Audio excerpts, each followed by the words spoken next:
जय सिया राम। तो आज हम अपने प्यारे कथा रसी श्री सीताराम जी को उनके एक ऐसे दिव्य प्यारे भक्त का चरित्र श्रवण कराएंगे जिनकी गुरु जी में अपार निष्ठा थी। लेकिन एक बार एक अपराध के कारण ठाकुर जी की लीला स्फुरन बंद हो गया, जिससे अत्यंत व्याकुल हुए। गुरुदेव की आराधना की, फिर क्षमा मांगी उनसे, और फिर गुरु कृपा से वापस उन्हें ठाकुर जी की प्राप्ति हुई। तो ऐसे दिव्य भक्त थे श्री नित्यानंद दास बाबा जी, जो कि गोवर्धन जी में रहते थे। श्री नित्यानंद दास बाबा जी के गुरुदेव की आयु उस समय 100 वर्ष की थी, उससे भी अधिक हो चुकी होगी। ना उन्हें कुछ दिखता था, ना वो अपनी कुछ सेवा आदि कर पाते थे। तो नित्यानंद दास बाबा उनकी ठाकुर सेवा किया करते थे, रसोई बना के भोग लगाया करते थे, गुरुदेव को भोजन कराया करते थे, क्योंकि गुरुदेव कुछ नहीं कर पाते थे। वे तो अपनी लीला चिंतन में मगन रहते थे। तो सब सेवा नित्यानंद दास बाबा जी किया करते थे। खूब प्रेम था गुरुदेव से, खूब मन से सेवा किया करते थे। गुरुदेव की 2 शिष्याएं भी थी जो वहीं उसी आश्रम में रहती थी, और बाकी सब आश्रम की सेवाएं वो किया करती थी। इसलिए नित्यानंद दास बाबा जी को समय भी मिल जाया करता था भजन के लिए। गुरुदेव की शरीर की सेवा सब नित्यानंद दास बाबा किया करते थे, और आश्रम की सेवाएं उनकी गुरु बहनें वे किया करती थी।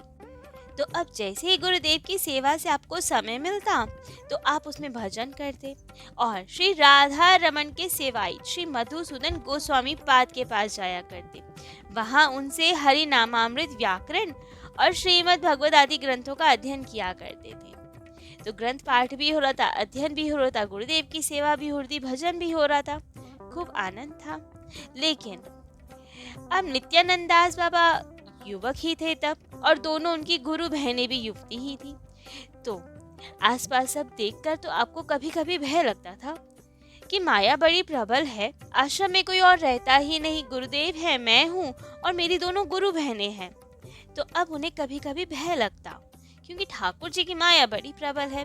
तो वे सोचते कभी हमारा वैराग्य कुछ कमजोर ना पड़ जाए, हम अपने वैराग्य की कैसे रक्षा करें, कहीं मन में विकार ना उत्पन्न हो जाए अपनी ही गुरु बहनों के प्रति।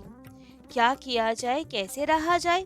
सावधान पूर्वक रहते, भाव भी उनके शुद्ध थे, लेकिन फिर भी माया तो प्रबल है, उसी से उन्हें भय लगता था। कई महत् पुरुषों से भी परामर्श लिया कि हमें क्या करना चाहिए, क्या यहाँ से चले जाना चाहिए जिससे अपने वैराग्य की रक्षा कर पाए। लेकिन हर कोई यही परामर्श देता कि आपके गुरुदेव महापुरुष हैं, वे स्त्रियों के हाथ का जल भी ग्रहण नहीं करते। तो यदि आप चले जाएंगे तो आपकी गुरु बहनें उनकी सेवा नहीं कर पाएंगी, वो उनकी सेवा स्वीकार नहीं करेंगे। तो गुरुदेव को बहुत कष्ट हो जाएगा, किससे सेवा लेंगे, कैसे होगा उनका। तो इसीलिए तुम यहीं रहो और चिंता मत करो, गुरु सेवा तुम्हें बल प्रदान करेगी, तुम्हारा वैराग्य सुरक्षित रहेगा, गुरु कृपा ही तुम्हारे वैराग्य की रक्षा करेगी।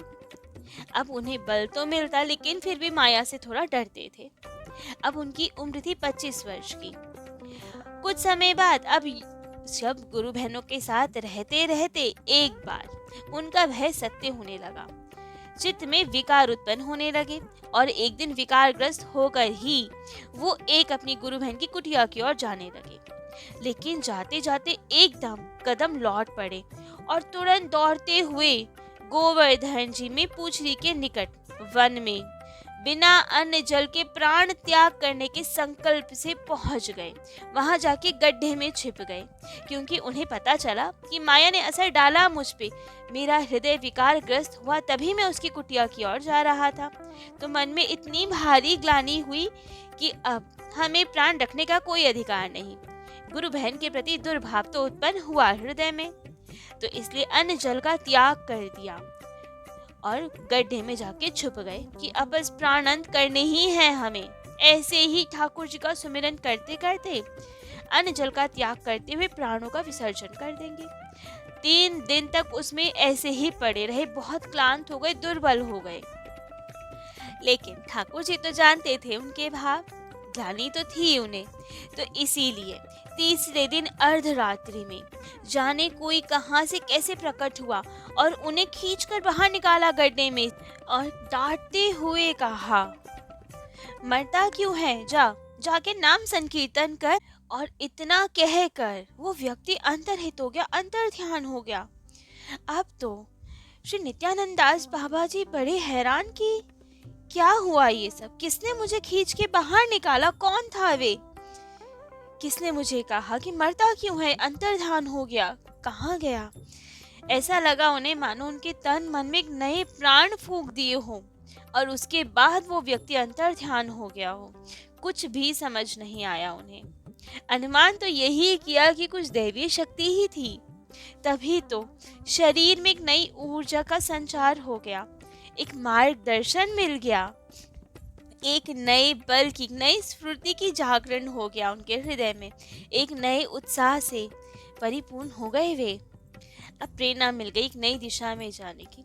उससे प्रेरित होके अब वे उच्च स्वर में नाम संकीर्तन करते और वहां से मानस गंगा की ओर चले गए।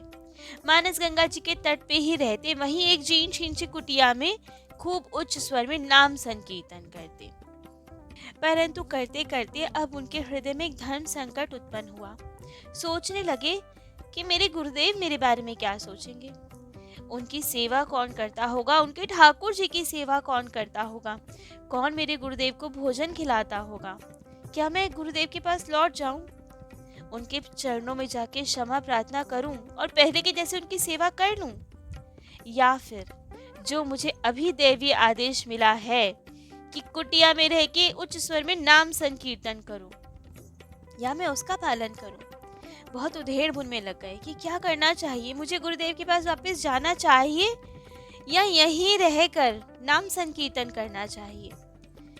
3 दिन बीत गए इसी उधेड़ बुन में, नाम संकीर्तन करते, अश्रु प्रवाह करते, गुरुदेव को याद करते, लेकिन धर्म संकट से नहीं निकल पा रहे थे। तीसरे दिन एक वैष्णव आए उनके पास और बोले, तुम्हारे गुरुदेव ने भेजा है मुझे, तुम जिस दिन से आश्रम से आए हो यहाँ पे, उसके दूसरे ही दिन बंग देश से 2 ब्राह्मण आ गए उनके पास। उन्होंने वेश ग्रहण किया तुम्हारे गुरुदेव से और वहीं आश्रम में रहकर आपके गुरुदेव की सेवा करते हैं वे। तो इसलिए गुरुदेव की सेवा भली भांति चल रही है, उसकी चिंता मत करो। लेकिन फिर भी गुरुदेव ने तुम्हें बुलाया है और मुझे आदेश दिया है कि अभी तुम्हें अपने साथ ही लेकर आऊं आश्रम। अब ये सुन के नित्यानंद दास बाबा जी और विस्मित हो गए। विस्मित होने की बात तो थी ही, क्योंकि वे किसी को बताकर थोड़ी आए थे वे कहाँ गए हैं। और उसके बाद वहां से भी वे मानसी गंगा आ गए थे और यहाँ जीर्ण शीर्ण गुफा में कोठी में रहकर भजन कर रहे थे। किसी से मिले ही नहीं थे अभी तक, 3 दिन से कुटिया से बाहर ही नहीं निकले थे। कोई परिचित ने उन्हें देखा ही नहीं था, किसी को पता ही नहीं था वे यहाँ आए। तो हैरानी की बात तो है कि ये वैष्णव कैसे मेरे पास आ गए, कैसे इन्होंने मुझे पहचाना, कैसे गुरुदेव का समाचार दिया, कौन है ये। लेकिन फिर सोचा कि गुरुदेव में तो परम सामर्थ्य है ही, तो गुरुदेव ने अवश्य ही अपनी दिव्य दृष्टि से सब कुछ जान लिया है मेरे बारे में, और उसमें कोई आश्चर्य की बात नहीं। गुरुदेव ने जरूर किसी आवश्यक कार्य के लिए ही मुझे बुलाया है, आज्ञा का पालन करना चाहिए। परंतु आश्चर्य भी और भी था। आश्चर्य उन्हें ये बात का था कि ये कैसे ही संभव है कि मेरे आश्रम से चले जाने पर ही अचानक 2 वैष्णव वहां पे आ गए, उन्होंने सेवा संभाल ली, मुझे स्वतंत्र कर दिया और अब मैं गुरुदेव की तरफ से निश्चिंत रहकर यहाँ भजन कर सकता हूँ। क्या ये भी गुरुदेव की ही या उस देवी शक्ति की दिव्य योजना थी जिसकी प्रेरणा से मैं यहाँ आया हूँ? लेकिन फिर सोचे कि यदि ये सब योजना थी, ठाकुर जी की योजना थी कि मैं यहाँ आऊं और वहाँ किसी और को सेवा संभलवा दें, गुरुदेव की ओर से मैं निश्चिंत हो जाऊं, तो फिर गुरुदेव ने आज क्यों बुलाया मुझे? क्या वो नए शिष्यों से संतुष्ट नहीं है या गुरुदेव की अनुमति नहीं है मैं यहाँ भजन करूं? गुरुदेव ने क्यों बुलाया है? यही सब विचार कर रहे हैं। लेकिन फिर भी अब सोचा कि ठीक है, गुरुदेव ही समाधान करेंगे इस समस्या का, तो वे ही रहस्य का उजागर करेंगे। तो आए अपने गुरुदेव के पास कि अब जैसी गुरुदेव आज्ञा करेंगे वैसे ही मैं करूंगा, गुरुदेव से बढ़कर तो कुछ नहीं है। जैसे ही अब आप आश्रम में पहुंचे तो देखा गुरुदेव ने उसी दिन एक महा महोत्सव रखा था। बहुत सारे भजनानंदी वृद्ध वैष्णव जनों को आमंत्रित किया था। उत्सव के अंत में सभी वैष्णवों को बिठाया गुरुदेव ने और नित्यानंद दास बाबा से सबके चरणों में दंडवत प्रणाम करवाया और प्रत्येक से कहा कि मेरे नित्यानंद दास के सिर पे हाथ रखो और आशीर्वाद दो इसे, जिससे ये एकांत में रहकर ठाकुर जी का भजन कर सके, ठाकुर जी के चरणारविंदों की प्राप्ति कर सके। और अब ये देखकर तो नित्यानंद दास बाबा गदगद कि गुरुदेव की कितनी कृपा है, कितना विचार करते हैं, कितना प्रेम करते हैं मुझसे। और उत्सव के बाद फिर गुरुदेव ने नित्यानंद दास जी से कहा, जाओ अब तुम गिरिराज की तलहटी में जाओ और वहां जाके एकांत भाव से भजन करो। गुरुदेव की इतनी कृपा देखकर तो नित्यानंद दास जी उनके चरणों में गिर पड़े, प्रणाम किया, खूब अश्रुपात किया और उच्च स्वर में नाम संकीर्तन करते हुए मानस गंगा की ओर आ गए और उसी जीन शिनकुटिया में रहकर नाम कीर्तन करने लगे।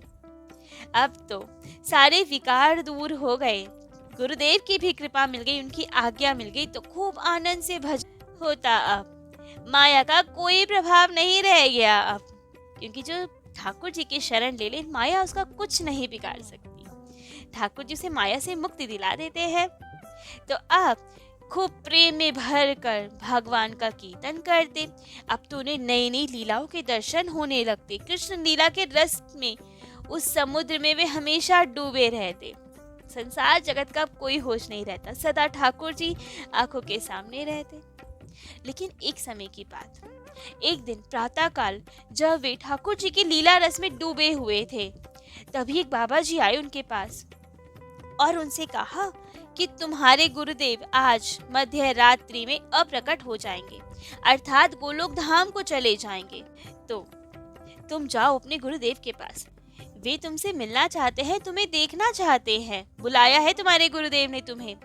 लेकिन जैसे पहले विश्वास कर लिया था गुरुदेव पे, आज जब भजन इतना बढ़ गया, लीला स्मरण होने लगा, तब तो नित्यानंद दास बाबा जी ने सोचा कि अवश्य ही ये सब माया का खेल है।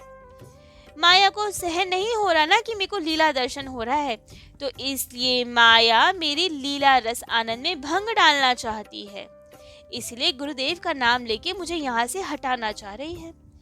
गुरुदेव के वचनों पे विश्वास नहीं किया उन्होंने, सब माया का खेल ही जाना और लीला रस में डूबे रहे। लेकिन अब उस लीला रस अनुभूति के लोभ में पड़कर उन्होंने गुरुदेव की आज्ञा की अवहेलना कर दी थी, और ये ठाकुर जी कभी सहन नहीं करते। उसी दिन मध्य रात्रि में जो उन्हें लीला स्फुरन हो रहे थे वो सब बंद हो गए, नाम कीर्तन बंद हो गया, एक नाम तक नहीं ले पा रहे थे। हृदय में जो प्रकाश छाया हुआ था ठाकुर जी की लीला का, सब अंधकार में बदल गया। अब तो जब अचानक से लीला बंद हो गई, नाम नहीं जप पा रहे, तो बहुत व्याकुल हो गए कि ये क्या हो गया। बहुत ज्यादा व्याकुलता बढ़ गई, तो दौड़े दौड़े गुरुदेव की ओर गए, आश्रम की ओर भागे। लेकिन जब तक वे पहुंचे, जाकर देखा तो ये क्या, सच में उनके गुरुदेव अंतर ध्यान हो चुके थे, गोलोक धाम को प्रस्थान कर चुके थे। अब तो इन्हें बहुत दुख हो गया, पश्चाताप की अग्नि में अब हृदय झुलसने लगा उनका, क्योंकि अब वे जान गए थे हमसे अपराध बन गया है गुरुदेव के प्रति, अब लीला दोबारा कभी प्रारंभ नहीं होगी। अब तो एक विक्षिप्त व्यक्ति के जैसे, एक पागल, एक बावरे व्यक्ति के जैसे अलग अलग स्थानों पे घूमते, खूब रुदन करते, हर जगह भटकते, कितने ही महात्माओं से उपाय पूछते कि अब क्या करें, हमसे अपराध बन गया, लीला बंद हो गई, ठाकुर जी का नाम नहीं जप पा रहे, हम क्या करें, कैसे दोबारा प्रारंभ होगा, कैसे ठाकुर जी की कृपा प्राप्त होगी। लेकिन सब वृद्ध महात्मा भजनानंदी संत उन्हें यही कहते कि गुरु चरणों में अपराध के कारण ही ये दशा हुई है तुम्हारी। भजन में चाहे शिष्य कितना ही उन्नत हो जाए, कितनी ही उन्नति मिल जाए, ठाकुर जी की प्राप्ति हो जाए, लेकिन अगर गुरु की अवज्ञा कर दी, उनके चरणों का आश्रय छोड़ दिया, तो यही दशा होती है। गुरु चरण के आश्रय से ही भगवत कृपा मिलती है। कृष्ण जी, ठाकुर जी बिना गुरु के नहीं मिलते, गुरुदेव के माध्यम से ही मिलते हैं। ठाकुर जी भी स्वतंत्र नहीं अपने भक्तों को दर्शन देने के लिए, वे भी गुरुदेव के अधीन है। गुरुदेव हाथ थमा दे तो ठाकुर जी हाथ थामते हैं। गुरुदेव का अपमान कभी सहन नहीं करते। जो भक्त गुरुदेव के चरणों का आश्रय लेके भजन करता है, श्री कृष्ण जी उसका कभी त्याग नहीं करते।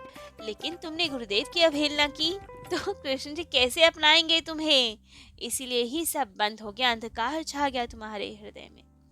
तब तो किसी ने उपाय बताया, कहा किसी निर्जन स्थान पे बैठो, अपने गुरुदेव की आराधना करो, गुरुदेव के लिए एक आसन बिछाओ और उसमें उनके अधिष्ठान की चिंता करो, उनकी दंडवत परिक्रमा करते हुए मन ही मन उनसे प्रार्थना करो, क्षमा मांगो, साथ में नाम संकीर्तन करो।